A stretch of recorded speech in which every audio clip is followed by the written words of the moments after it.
ফেরেশতারা আসলো নবীজির কাছে। এক ফেরেশতা আর এক ফেরেশতাকে জিজ্ঞেস করে, ডাক্তার ফেরেশতারে জিজ্ঞাইতেছে সাথের ফেরেশতায়, এ কি হয়েছে আল্লাহর নবীকে জাদু করা হয়েছে, গিট মারনেওয়ালারা গিট মাইরা মাইরা জাদু করছে। কি দিয়া গিট মারছে? ওই চুল দিয়া গিট মারছে, চিরুনি দিয়া মাথা আশ্রাইলে যে চুল হয় এই চুলের ভেতরে গিট দিয়া দিয়া নবী আলাইহিস সালাতু ওয়াস সালামকে জাদু করেছে। তো এই চিরুনিটা আছে কোথায়? অমুক কুয়ার ভেতরে এই চিরুনিটা গেড়ে রেখেছে, এটাকে তুলতে হবে। আল্লাহর রাসূল সাল্লাল্লাহু আলাইহি ওয়াসাল্লামের কাছে এই দুই সূরা একসাথে আসলো। আল্লাহর নবী আল্লাহর নির্দেশে এই চিরুনি উঠায়ে চুলের এক একটা করে গিট খুললেন এবং সূরা ফালাক ও সূরা নাসের এক একটা আয়াত পড়ে আল্লাহর রাসূল গিটগুলো খুললেন। তো জাদু আল্লাহ তাআলা নষ্ট করে দিলেন। জাদুর আসার থেকে আল্লাহ তাআলা তার বন্ধুকে হেফাজত করলেন, নবীজি সুস্থ হয়ে গেলেন। দুইটা সূরা একসাথে নাজিল হয়েছে, সূরা ফালাক, সূরা নাস। সূরা ফালাকের ভেতরে আল্লাহ তাআলা জিসমানি ক্ষতির থেকে বাঁচার জন্য আল্লাহর আশ্রয় নবীজিকে কামনা করতে বলেছেন এবং নবীজিকে বলেছেন, নবীজি আপনি বলে দেন উম্মতকে, আপনার উম্মতও যদি জিসমানি সকল ক্ষতি ও হাসাদ থেকে, হিংসা বিদ্বেষ, সকল ভাইওয়ানাত, সকল প্রাণীর ক্ষতির থেকে, হিংস্র প্রাণী, দুশ্মন প্রাণী, হিংস্র মানুষ, দুশ্মন মানুষ, তাদের ক্ষতির থেকে যদি নিজের দেহকে যদি বাঁচাইতে চায় তাইলে তারা যেন সূরা ফালাক পড়ে, তারা যেন আল্লাহ পাকের আশ্রয় গ্রহণ করে। সূরা ফালাকের ভেতরে আল্লাহ তাআলা এই পথ দেখাইলেন নবীজিকে। কুল, বন্ধু আপনি বলে দেন, কুল আউযু বিরাব্বিল ফালাক, উষার রবের কসম, তা উষার রবের কাছে আশ্রয় কামনা করুন যিনি প্রভাত পয়দা করেছেন। কোরআনে কারীমের সাথে কোনো সম্পর্ক যদি কারোর প্রমাণিত হয়ে যায়, সে কোরআনে কারীমের শাফাআত পাবে ময়দানে মাহশারে। এই অনুষ্ঠানটা হইতে পারে শাফাআতের জন্য উসিলা, যদি আল্লাহ তাআলা কবুল মঞ্জুর করেন তো এটা শাফাআতের উসিলা হয়ে যাবে ইনশাআল্লাহ। আল্লাহ কবুল করে নাকি আমিন বলেন। তাফসীর তো উলামা হযরতরা করেছেন বরকতের জন্য। শেষ ভাগে কিছু কথা, কোরআনে কারীম এমন একটা কিতাব যে কিতাবের ভেতরে আল্লাহ তাআলা সকল প্রকারের সকল সমস্যার সমাধান কোরআনে কারীমের মধ্যে আল্লাহ তাআলা রাখছেন। এমনকি কোরআনে কারীম এটা জিসমানি এবং রূহানি সকল রোগের ঔষধও আল্লাহ পাকের কালাম। অনুনাজ্জিলু মিনাল কুরআনি মা হুয়া শিফাউন ওয়া রাহমাতুল লিল মুমিনিন, অনুনাজ্জিলু মিনাল কুরআনি মা হুয়া শিফাউন ওয়া রাহমাতুল লিল মুমিনিন ওয়া লা ইয়াজিদুল যালিমিনা ইল্লা খাসারা। কোরআনে কারীমের মধ্যে আল্লাহ তাআলা সকল প্রকারের ঔষধ দান করেছেন। মুমিনকে কোরআন সবসময় উপকারী করে। এটা ক্ষতি ভীতি কাফেরদের জন্য, যাদের ঈমান নাই তাদের জন্য। আর মুমিনের জন্য কোরআন হলো রহমত। কোরআনে কারীমের প্রতিটি অক্ষরে অক্ষরে, আয়াতে আয়াতে আছে রহমত। আর কোরআনে কারীমের মধ্যে মুমিনের জন্য আছে শিফা। আল্লাহ তাআলা মুমিনকে কোরআন দিয়া রোগ মুক্তিও করেন, রোগ মুক্তিও দান করেন। কোরআনে কারীমের মধ্যে বিশেষ বিশেষ আয়াত, বিশেষ বিশেষ সূরা এমন আছে যা পড়ার মাধ্যমে আল্লাহ তাআলা মুমিনকে জিসমানি রোগ থেকেও মুক্তি দান করেন। কোরআনে কারীমের মধ্যে আল্লাহ তাআলা মুমিনের জন্য ঔষধ রেখেছেন। আল্লাহর রাসূল সাল্লাল্লাহু আলাইহি ওয়াসাল্লাম 23 বছরের নবুয়তি জিন্দেগীর 13 বছর শেষ করে মক্কা থেকে হিজরত করে যখন নবীজি মদিনায় আসলেন, মদিনায় নবীজির দুশ্মন লেগে গেল। মানুষের দুই প্রকারের দুশ্মন আছে, মানুষ দুশ্মন, জিন দুশ্মন। মানুষরাও মানুষের দুশ্মন হয়, জিন তো শয়তান তো মানুষের দুশ্মন আছেই। দুশ্মনের দ্বারায় মানুষের জিসমানি ক্ষতিও হয়, রূহানি ক্ষতিও হয়। দুশ্মন যদি দুশ্মনী বেশি করে তো তার দুশ্মনীটা কখনো কখনো প্রাণ নাশের কারণ হয়। দুশ্মনী করে যদি দুশ্মনীকে হজম করতে না পারে, রাগ গুসা হাসাদকে হজম করতে না পারে, তখন মানুষ মানুষের জন্য কাল হয়, মানুষ মানুষের জন্য, অথচ মানুষ মানুষের দুশ্মন এমন হয় যে তার জীবন নাশের কারণেই মানুষ হয়। তো মানুষ মানুষের জানের ক্ষতি পর্যন্ত করে। জানের ক্ষতি যেমন মানুষ মানুষের করে, তো কিছু মানুষ আছে তারা মানুষের জিসমানি ক্ষতিও সাধন করে। কিছু মানুষ আছে মানুষের মালের ক্ষতি সাধন করে। কিছু মানুষ আছে মানুষের ইজ্জতের ক্ষতি সাধন করে। কিছু মানুষ আছে আরেকজন মানুষের হিংসা বিদ্বেষে আরেকজন মানুষের মাল সম্পদ ক্ষতি করে, জানের ক্ষতি করে, সুস্থতার ক্ষতি করে, অঙ্গ প্রত্যঙ্গের ক্ষতি করে। রাগ গুসায় মানুষ মানুষের অঙ্গের ক্ষতিও করে। অ্যাসিড মাইরা দিছে রাগ গুসায়, একজন মানুষ আরেকজন মানুষের গায়ে আগুন ধরায়া দিছে রাগ গুসায়, একজন মানুষ মানুষের দুশ্মন হয়ে যাওয়ার কারণে তার মাল নষ্ট করে দিছে, ঘরে আগুন লাগাইয়া দিছে, গোদামে আগুন লাগাইয়া দিছে। মানুষ মানুষের এই রকমারি দুশ্মনী করে। এই দুশ্মনীর থেকে বাঁচার জন্য কোরআনে কারীমের গুরুত্বপূর্ণ আমল আছে। মানুষ মানুষের সম্পদ ডাকাতি করে, চুরি করে, এর থেকে বাঁচার জন্য কোরআনে কারীমে আল্লাহ তাআলা আমল দান করেছেন। আয়াতুল কুরসি, হাদিসে আছে কেউ যদি নিয়মিত এর আমল করে তো আল্লাহ তাআলা ডাকাত এবং দুশ্মনের অনিষ্টতার থেকে আল্লাহ তাআলা আমলের বরকতে তাকে হেফাজত করবেন।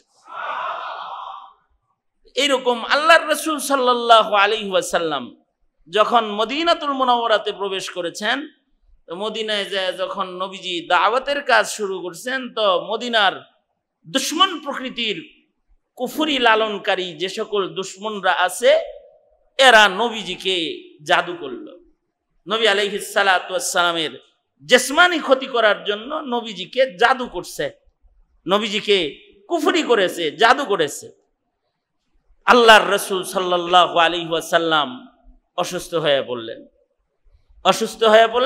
নবী আলাইহিস সালাতু ওয়াস সালাম অসুস্থ হওয়াতে আল্লাহ তাআলা নবীজির জন্য শিফা কোরআনে কারীমকে আল্লাহ তাআলা নাজিল করলেন নবীজির সুস্থতার জন্য। মুআওয়াযাতাইন, 2 সূরা একসাথে নাজিল হইল, সূরা ফালাক, সূরা নাস, এই 2টাকে আল্লাহ তাআলা পাঠিয়ে দিলেন। ফেরেশতারা আসলো নবীজির কাছে।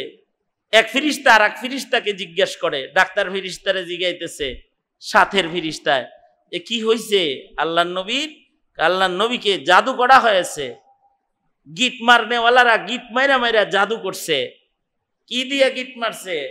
ওই চুল দিয়া গিট মারছে, চিরুনি দিয়া মাথা আশ্রাইলে যে চুল হয় এই চুলের ভেতরে গিট দিয়া দিয়া নবী আলাইহিস সালাতু ওয়াস সালামকে জাদু করেছে। তো এই চিরুনিটা আছে কোথায়? অমুক কুয়ার ভেতরে এই চিরুনিটা গেড়ে রেখেছে, এটাকে তুলতে হবে। আল্লাহর রাসূল সাল্লাল্লাহু আলাইহি ওয়াসাল্লামের কাছে এই 2 সূরা একসাথে আসলো। আল্লাহর নবী আল্লাহর নির্দেশে এই চিরুনি উঠায়ে চুলের এক একটা করে গিট খুললেন এবং সূরা ফালাক ও সূরা নাসের এক একটা আয়াত পড়ে আল্লাহর রাসূল গিটগুলো খুললেন, তো জাদু আল্লাহ তাআলা নষ্ট করে দিলেন। জাদুর আসার থেকে আল্লাহ তাআলা তার বন্ধুকে হেফাজত করলেন, নবীজি সুস্থ হয়ে গেলেন। 2টা সূরা একসাথে নাজিল হয়েছে, সূরা ফালাক, সূরা নাস। সূরা ফালাকের ভেতরে আল্লাহ তাআলা জিসমানি ক্ষতির থেকে বাঁচার জন্য আল্লাহর আশ্রয় নবীজিকে কামনা করতে বলেছেন এবং নবীজিকে বলেছেন, নবীজি আপনি বলে দেন উম্মতকে, আপনার উম্মতও যদি জিসমানি সকল ক্ষতি ও হাসাদ থেকে, হিংসা বিদ্বেষ, সকল ভাইওয়ানাত, সকল প্রাণীর ক্ষতির থেকে, হিংস্র প্রাণী, দুশ্মন প্রাণী, হিংস্র মানুষ, দুশ্মন মানুষ, তাদের ক্ষতির থেকে যদি নিজের দেহকে যদি বাঁচাইতে চায় তাইলে তারা যেন সূরা ফালাক পড়ে, তারা যেন আল্লাহ পাকের আশ্রয় গ্রহণ করে। সূরা ফালাকের ভেতরে আল্লাহ তাআলা এই পথ দেখাইলেন নবীজিকে। কুল, বন্ধু আপনি বলে দেন, কুল আউযু বিরাব্বিল ফালাক উষার রবের কসম, তা উষার রবের কাছে আশ্রয় কামনা করুন যিনি প্রভাত পয়দা করেছেন, অর্থাৎ জুলুমাত ও অন্ধকার থেকে যিনি আলোর মাধ্যমে, ফালাকের মাধ্যমে, প্রভাতের মাধ্যমে আল্লাহ তাআলা বের করে আনেন, সেই রব যিনি উষার মালিক, প্রভাতের মালিক, যিনি, তার কাছে আশ্রয় প্রার্থনা করতে বলুন। কিসের থেকে আশ্রয় প্রার্থনা করবে? সকল প্রকারের অনিষ্টতার থেকে আশ্রয় প্রার্থনা করবে। আল্লাহর কাছে বলবে, আল্লাহ আপনার সৃষ্টির ভেতরে যে সকল জিনিসে ক্ষতি আছে, সকল ক্ষতির থেকে আপনি আমাকে হেফাজত করেন, আমি আপনার আশ্রয় কামনা করি। কুল আউযু বিরাব্বিল ফালাক মিন শাররি মা খালাক। যা কিছু আপনি বানাইছেন, সকল সৃষ্টির ভেতরে যেই জিনিসে যে ক্ষতি আছে, সেই ক্ষতির থেকে আল্লাহ আপনি আমাকে হেফাজত করেন, আপনার আশ্রয় আমি কামনা করি। যেমন একই জিনিসের ভেতরে উপকারও আছে, অপকারও আছে। যেমন আগুনের ভেতরে উপকারও আছে, আবার অপকারও আছে। একই জিনিসের ভেতরে অপকার বেশি, উপকার কম। যেমন সাপের বিষ, অপকার বেশি, কিন্তু এর ভেতরে আবার উপকারও আছে, এটার দ্বারা আবার ঔষধ বানানো হয়। ইঁদুর অপকার করে, আবার ইঁদুরের লেজ থেকে ঔষধ আবিষ্কারও হয়। একই জিনিস, এটার ভেতরে উপকারও আছে, অপকারও আছে। আল্লাহর সৃষ্টির সব কিছুর ভেতরে উপকারও আছে, অপকারও আছে। মুমিনের জন্য আল্লাহ তাআলার কাছে অপকার থেকে পানাহ চাওয়া, এটা আল্লাহর পছন্দ। যে সকল বস্তুর ভেতরে অপকার আছে, যেমন ভাতের ভিতরে তো উপকার আছে, পেট ভরবে, ভিটামিন হবে, কিন্তু যদি ডায়াবেটিস হয়ে যায় তাহলে এর ভিতরে কি আছে? অপকারও আছে। তখন আবার পানাহ চাইতে হইব, আল্লাহ এই ভাতের ভিতরে যে ক্ষতি আছে এটার থেকেও আপনি আমাকে হেফাজত করেন। চিনির ভেতরে স্বাদ আছে, মিষ্টতা আছে, খাবারের আয়োজন মজাদার করার উপকরণ আছে, আবার চিনির ভেতরে সুগারও আছে। সুগার ডায়াবেটিস রোগের অপকার করবে না? তো এখন এর থেকে পানাহ চাইবে কার কাছে? আল্লাহর কাছে। আল্লাহর সৃষ্টির যত ক্ষতি আছে, সকল ক্ষতির থেকে কার আশ্রয় কামনা করবে? জোরে বলেন। কারণ ক্ষতির থেকে বাঁচানে ওয়ালা কে? সকল প্রকারের ক্ষতির থেকে বাঁচানে ওয়ালা কে?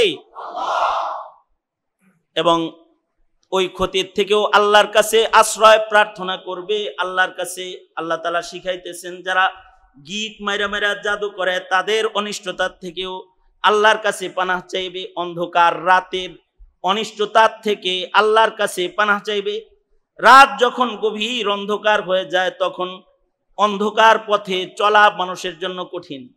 অন্ধকারের ভেতরে চললে মানুষ গর্তে পড়ে যায়, অন্ধকারের ভেতরে চললে নাপাকের ভেতরে পা লেগে যায়, অন্ধকারের ভেতরে চললে পড়ে অন্ধকারের ভেতরে দুর্ঘটনা ঘটে যায়, অন্ধকারের ভেতরে মানুষ অনিষ্টতায় পড়ে যাওয়ার আশঙ্কা বেশি হয়।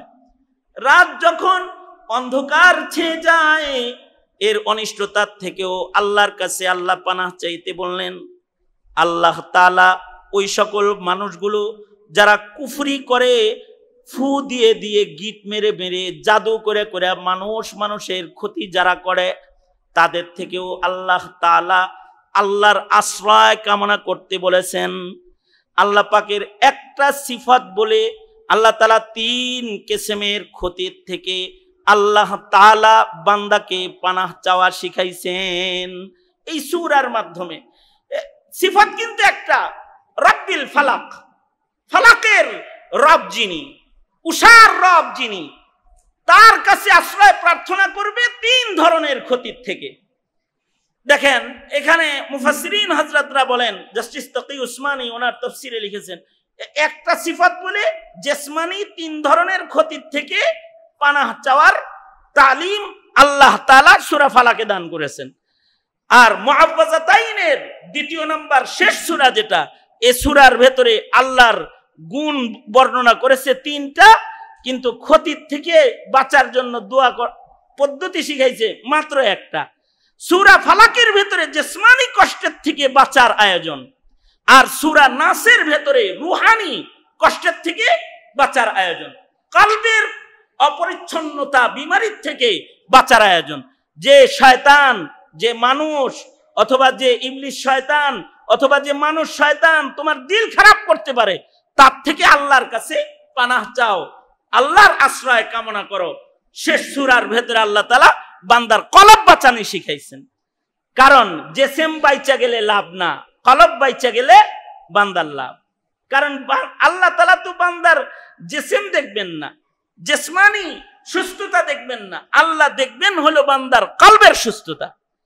এ কারণেই কদ আফলাহা মান তাযাক্কা কদ আফলাহা মান যাক্কাহা, কলবটাকে যারা পরিশুদ্ধ করে নিল তারাই সফল হয়ে গেল। একেবারে আল্লাহর কালামের শেষ ভাগে আল্লাহ তাআলা বান্দাকে কলবি বিমারি থেকে বাঁচার পথ দেখাইছেন। আল্লাহু আকবার কবির।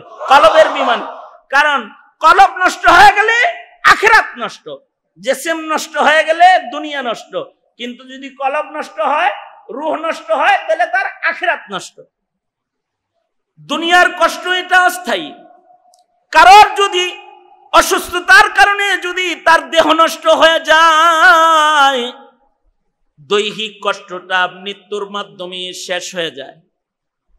কিন্তু যদি দুনিয়ার মাটিতে কারো রূহ নষ্ট হয়ে যায়, কলব নষ্ট হয়ে যায়, তাহলে তার স্থায়ী শান্তি, জান্নাতের শান্তি নষ্ট হয়ে যায়। যার কলব নষ্ট হয়ে গেল তার জান্নাত নষ্ট হয়ে গেল, আর যার কলব ঠিক হয়ে গেল তার আখিরাত ঠিক হয়ে গেল। তাহলে দুনিয়ার জিসমানি হালাত ঠিক করার চাইতেও আহমিয়ত হলো কলব ঠিক করার আহমিয়ত বেশি।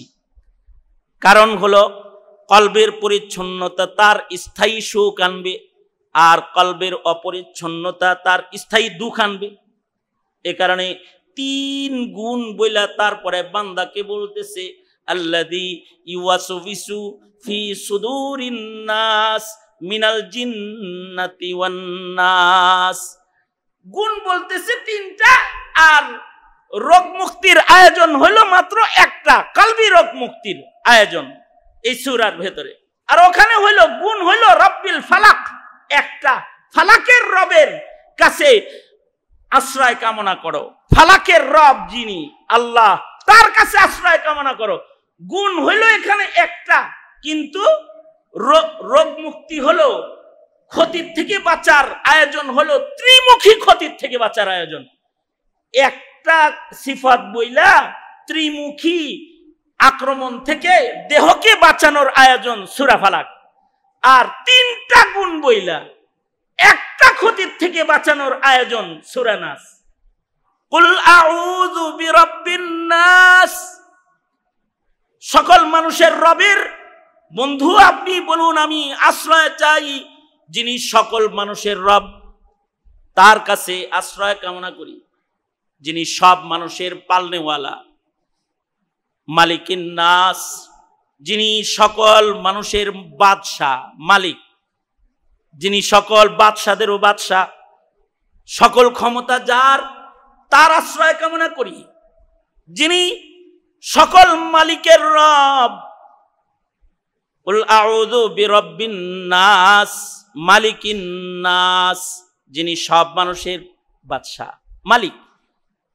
ইলাহিন নাস, সমগ্র মানব জাতির যিনি ইলাহ, যিনি রব, যার ইবাদত করা হয়, সেই রবের কাছে আমি আশ্রয় কামনা করি। কিসের থেকে? আল্লাযী ইউওয়াসবিসু ফি সুদুরিন নাস, মানুষের হৃদয়ে ওয়াসওয়াসা ডালবে যে দুশমনগুলা, তাদের থেকে।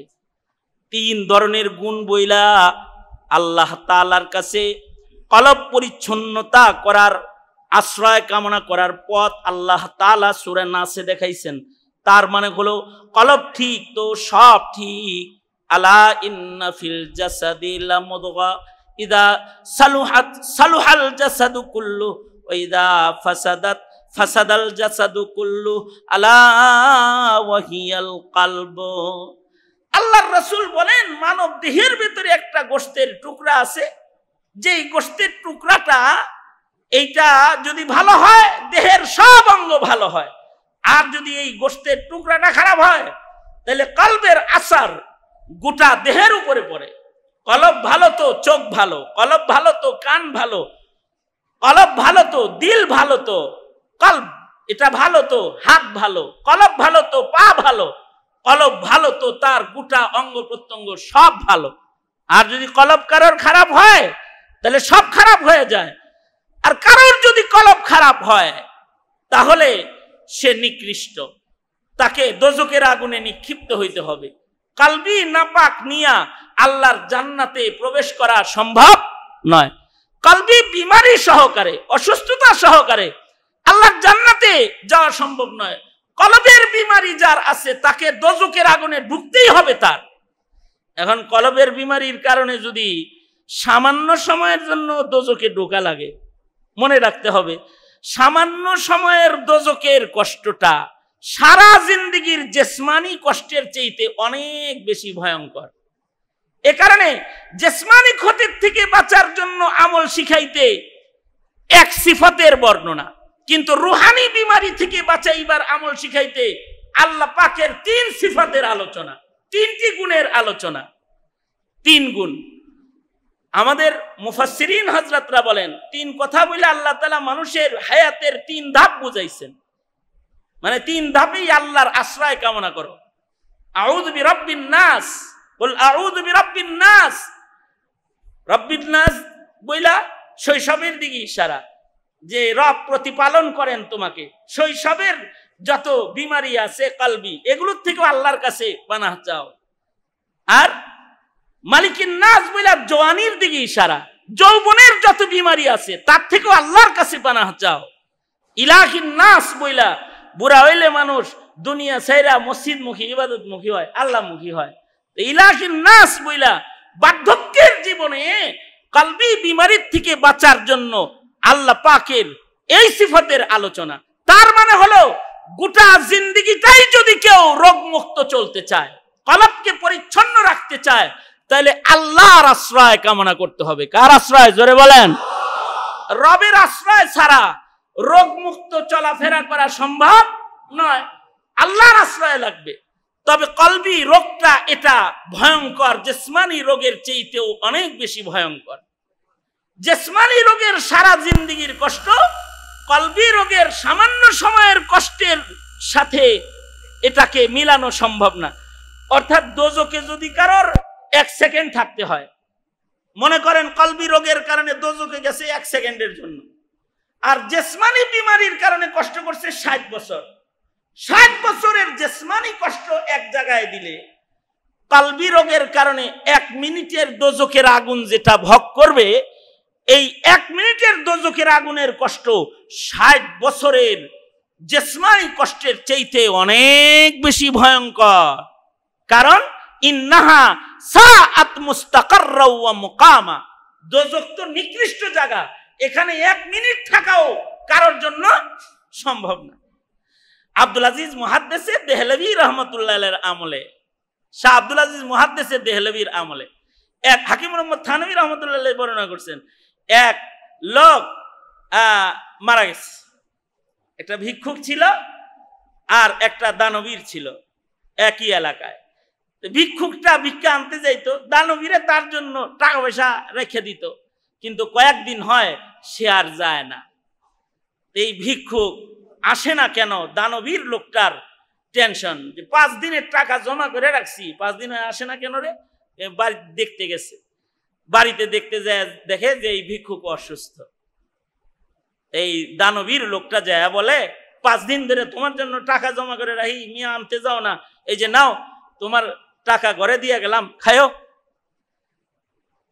এই ভিক্ষুকে এই দানবীর লোকের হাত ধরছে, হাত ধরে কয়, ভাই আমি তো এমন এক অসহায় যে এই জমিনের উপরে আমার আপনজন বলতে একজনও নাই, আমার কোনো মা বাপ আত্মীয় স্বজন ছেলে সন্তান এই পৃথিবীতে কেউ বাঁচা নাই, আমার কবরে আমার আপন হিসাবে নামার মতো কেউ নাই। 5 দিন ধরে ভিক্ষার টাকা জমা করে রেখে আমার ঘর পর্যন্ত আপনি পৌঁছায় দিয়েছেন, বোঝা যায় আপনি আমার আপন লোক। আপনার কাছে আমার একটা আরজি হলো, যদি আপনি শুনেন আপনার এই ভাইটা ইন্তেকাল করেছে, তা আপনার কাছে দাবি হইল আপনি আমার জানাজাটা পড়াইবেন। আপন লোকে জানাজা পড়াইলে জানাজায় দরদ হয়। আপনার কাছে আবেদন হলো আপনি আমায় গোসল দিবেন। আপন লোকে মাইয়েতরে গোসল দিলে ভালো করে গোসল দেয়। আপনার কাছে আবেদন হলো আপনি আমার লাশটাকে নিজ রাতে কবরে নামাইবেন। আপন লোক যদি লাশ কবরে নামায় দরদ সহকারে নামায়। আপনি আমার আপন, এই জমিনে আপনি ছাড়া আমার আপন আর কেউ নাই, আপনি আমারে কবরে নামাইবেন। লোকটা ওয়াদা করেছে। বাড়ি যাইতে না যাইতে পরের দিন সকালবেলায় খবর শুনে ভিক্ষুক নাকি মারা গেছে। এই লোকটা ভিক্ষুকের দাফনে চলে এসেছে। থানভী রহমাতুল্লাহ আলাইহি বলেন, লাশটা নিয়ে যখন কবরে নামছে, তো এই দানবীর লোকটার পকেটের ভিতরে একটা জরুরি সরকারি কাগজ ছিল, এটা কবরের ভিতরে পড়ে গেছে তার অজান্তে। কবরের উপরে বাঁশ বিছানো হয়েছে। কবর থেকে যখন উঠেছে মাটি দেওয়া শেষ, পকেটে দেখে কাগজটা নাই। সন্দেহ করলো কাগজ কোথাও পাই না, পকেটেও নাই, কোথাও নাই, মনে হয় কাগজটা কবরের ভিতরেই পড়ছে। এলাকার আলেমদেরকে বলল, এই এলাকার উলামায়ে কেরাম, আমার মনে হয় কবরের ভিতরে আমার একটা সরকারি কাগজ পড়ে গেছে, এইটাকে কি কবরের মাটি সরায় উঠানো জায়েজ আসেনি?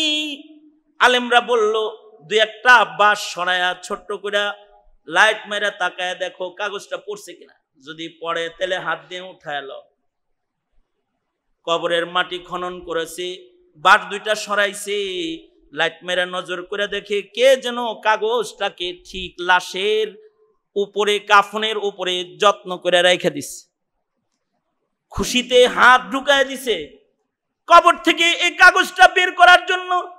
হাতটা যখন বাইর করতেছে কাগজ সহ, কবরের বাঁশের সাথে হাতের উঙ্গুলির ছোঁয়া লেগে উঙ্গুলিটা ছিঁড়ে গেছে। কিন্তু আশ্চর্য বিষয় হলো, এই যে হাত ফাইরা গেছে বাঁশে ছোঁয়া লেগে, এই ঘায়ের যন্ত্রণা আর তার ভালো হয় না। পানির ভেতরে ঢুকায় রাখলে একটু ঠান্ডা থাকে, বের করলে আবার যন্ত্রণা শুরু হয়। মাসের পর মাস এই যন্ত্রণা আর যায় না। সবাই মিলা তাকে বলল, জমানার একজন বুজুর্গ, আহলে দিল, দিল পরিষ্কার আল্লাহওয়ালা বুজুর্গ হলেন মুহাদ্দিসে দেহলভী আব্দুল আজিজ রহমাতুল্লাহ আলাইহি। তুমি কষ্ট করে সফর করে একটু মুহাদ্দিসে দেহলভীর কাছে যাও। আমাদের মন বলে মুহাদ্দিসে দেহলভী আল্লাহওয়ালা বুজুর্গ, তিনি যদি দোয়া করেন তাহলে কোরআনের বরকতে হয়তো আল্লাহ তোমার অসুখ ভালো করে দিবে। এই লোক এবার দৈহিক চিকিৎসা কোরআন দিয়ে নেওয়ার জন্য মুহাদ্দিসে দেহলভীর কাছে চলে গেছে। ডাক্তারের চিকিৎসা অনেক নিচে হয় না, এ কারণে দেখবেন